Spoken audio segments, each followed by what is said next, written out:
So Threads, this is a TechCrunch article where it says Threads is widening the gap from X with triple the daily downloads on iOS. Now, downloads of an app is not user activity on the app, but I want to pair this story with Threads being downloaded more on iPhone than X for the app. John Gruber, he did a little poll about the Fine Woven case, which I mentioned before, and he looked at the number of votes per platform. He posted the same poll on Twitter, Threads, and Mastodon, and even he still says Twitter/X. I mean, I feel like this of all the rebrands in history that didn't stick, X has got to be the one. It just is not sticking. And before you go on, it's funny because he has a footnote where he talks about that, and he's like, eventually I planned to call it X, but I'm not going to do that until they stop using the twitter.com domain for all of the posts, right? And so once they do that, he's like, I'll start calling it X. And he's like, at this point, though, it seems like everyone, including Elon Musk, has like given up on the idea that it's actually going to become X. So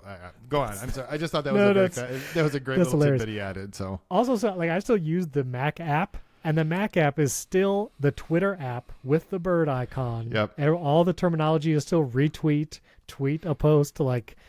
I mean, I don't even know if they're doing anything with the Mac app anymore, but I still use it. I mean, it still functions. So, don't say anything. They don't actually know that it exists, and you just might have ruined it for a lot of people. The whole team, I mean, honestly, probably got laid off, and then they just didn't do anything with it. But anyway, so he was basically, John Gruber, saying that the activity on X, even though I think his following is much larger there, was very similar to the activity on Threads. Basically, he got 3,300 votes in his poll on X, 2,800 on Threads, and then 916 on Mastodon, which, if you combine the Mastodon Threads audience, overtakes X. Anyway, it seems like, I think anecdotally, and then seeing this information from TechCrunch, that Threads is slowly surpassing X as the predominant microblogging platform, if you want to use that old term. And I will say, just to mention it one more time, during the big game, as I was watching it, and typically what you do during big events like sporting events or the Grammys, Academy Awards, whatever, 100% of the time, a couple of years ago, I would have been going to Twitter to see what the conversation was about. And I feel like Threads did a better job of that real-time commentary. And being on Threads, it didn't feel like I was missing everything like it did last summer. Because last summer when Threads launched, whenever there was a big event, like world event, world news, or sporting event, it was just like crickets. Like you just didn't see any posts about the event. And I will say they are getting better at that algorithm. They just launched the ability to save threads, like bookmark threads. That's now open to everyone, I believe. They're adding more features all the time. So I'm bullish on Threads. What do you think? I think that it has a chance of becoming the next place, or becoming useful for people like you and I, who, like, the audience of people who are on there are more the people I know personally, and then people I'm connected to professionally. So the audience is not nearly as large, but it's essentially it starts with your Instagram following, which was a very different group of social network connections than what Twitter used to be.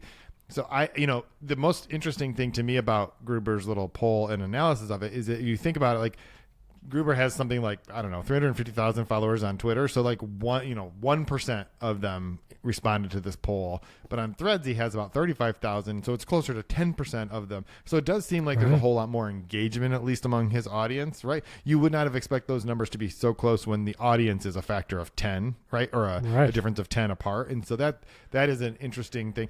And he talked about how when he ran a poll last year, that the Mastodon numbers were huge at the time, and those have since come way, way, way down. And so it seems as though, maybe those people have migrated, to Threads, because Threads really wasn't a thing at the time. So I think that I like Threads. I put it on my home screen, my first home screen, so I could force myself to start using it. And I do find that if I just want to quickly post something, I'm more likely to put it there. I do still post some things on X, because the reality is I still have a much larger audience there. And so it's like, I posted on Threads. I'm like, but I actually want some people to read it, so I'll also post it over on I still cross post on both. And, I feel like even recently there's been still people announcing, like, leaving X finally, all this kind of stuff.